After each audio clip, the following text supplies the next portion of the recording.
Hi, CO 150 students. It's Ms. Olson here. I'm here to give you the overview for this week so you know what to expect and so that you can budget your time for how you're going to complete the expectations of the course. So by Monday at 11:59 p.m., I would like you to have completed the reading in the course reader, which is of course posted under modules as it always is.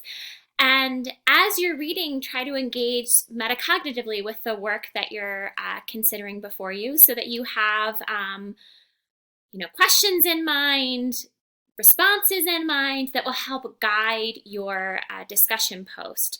So before you even start reading, you should take a look at the discussion post so that you have the question in mind and can be on the lookout for good evidence or questions or things that resonate with the discussion post for you.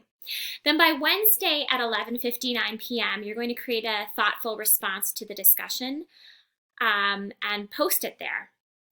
I want to remind you that since this is Composition 150, I want you to bear in mind questions of audience, purpose, these sorts of things so that you're making choices as you write.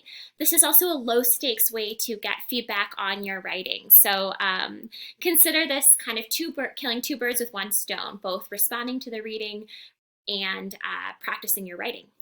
And then by Friday at 11:59 p.m., I'd like you to respond to two posts from your classmates. I'd like you to pick one with which you disagree or have a question and try to respond in a meaningful but respectful way, and one that really resonated with you.